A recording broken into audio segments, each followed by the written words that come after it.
This is the story of one of the longest, most complicated, and controversial conflicts in modern history. A tiny strip of land, yet it has managed to shape global politics, trigger immense debate, and impact countless human lives for over 100 years. But let's be clear, the Israel-Palestine conflict isn't just a simple war between two sides. It's a tangled web of ancient history, colonial decisions, broken promises, deep-rooted religious beliefs, and a raw struggle for survival. To even begin to understand the headlines you see today, we need to rewind the clock. Way back, more than a century ago, to the moments that set the stage for everything. So, what really happened? Let's dive in and unpack this complex story, piece by piece. Picture this. It's the year 1900. You're standing in Jerusalem. What do you see? What do you hear? What is this place even called? Because it wasn't called Israel yet. For about 400 years, this entire region was part of the massive Ottoman Empire, and the area was known as Palestine. So who lived here?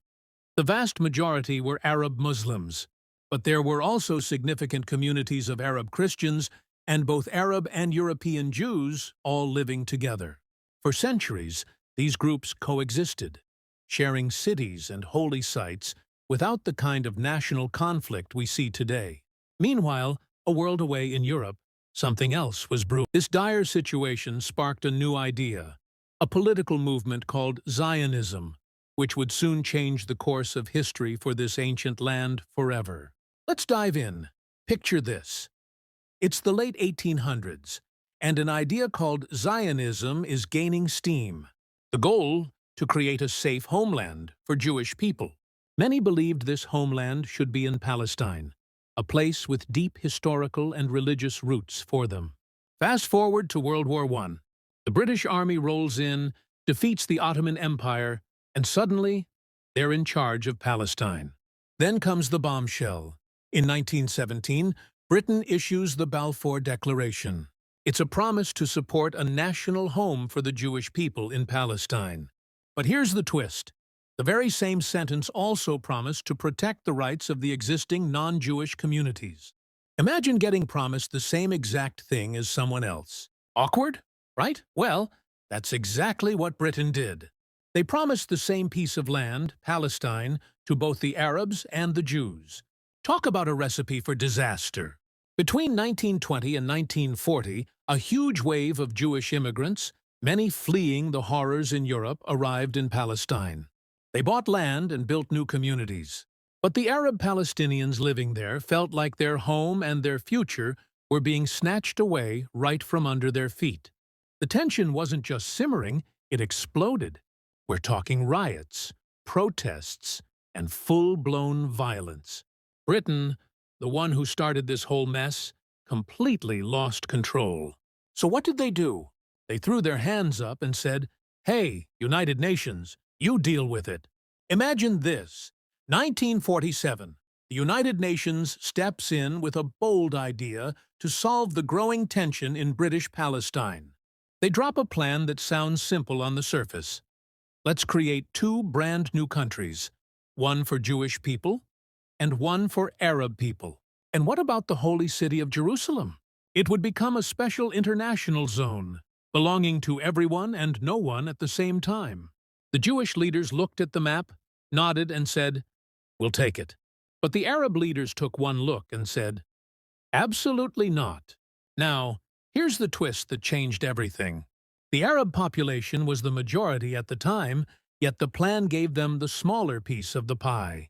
Does that seem fair? Well, they didn't think so.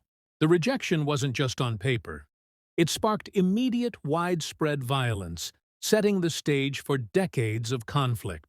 And that, my friends, is how a plan for peace accidentally lit the fuse. Wild, right? Picture this. 1948. A brand new country, Israel, declares its independence. The world watches, but the celebration is short-lived. Almost immediately, armies from neighboring Arab nations invade, kicking off a full-blown war. Talk about a dramatic start. Against the odds, the fledgling Israeli state not only survives, but wins, expanding its territory way beyond what the original UN plan had proposed. But here's the eye-opening part of the story you might not know. This victory came at a massive cost for others. Over 700,000 Palestinians either fled the fighting or were forced from their homes. This event is known as the Nakba, which means catastrophe in Arabic. These people became refugees, scattered across Gaza, the West Bank, Lebanon, and Jordan. For most, it was a one-way trip. They were never allowed to return. It's a single moment in history with two completely different stories. Mind-blowing, right? Picture this: a war that lasts only 6 days, but changes the map of the Middle East forever. That's exactly what happened in 1967. In less than a week, Israel took control of several key territories: the Gaza Strip, the West Bank, and East Jerusalem. But instead of that happening, a military occupation began. Israel started building settlements and placing major restrictions on Palestinian movement. And here's the really eye-opening part. This situation, which started over half a century ago, isn't just a piece of history. It's a 6-day story with a 50-plus-year sequel. Picture this: a tiny strip of land, Gaza, becomes one of the most crowded places on the planet. Then, in 2006, a group called Hamas wins the elections there. Now, here's the twist. Israel, along with many other countries, labels Hamas a terrorist organization. What happens next? Israel sets up a blockade, controlling what goes in and out of Gaza. Since then, it's been a heartbreaking cycle. Rockets fly out of Gaza, and Israel responds with airstrikes. This isn't a simple story. Thousands of civilians have been killed in these recurring conflicts. It's a complex, tragic situation that keeps repeating. Ever wonder why decades of peace talks have led to, well, this? It's not as simple as both sides hate each other. Let's break down the real reasons peace has been so elusive. First, imagine trying to negotiate when one side controls the borders, the airspace, the water, and even your ability to visit family in the next town. That's not a negotiation between equals. It's a power imbalance. Then you have the major roadblocks: illegal settlements expanding on land meant for a future state, the intense dispute over Jerusalem, and the heart-wrenching issue of refugees who want to return to their homes. This conflict didn't just pop up yesterday.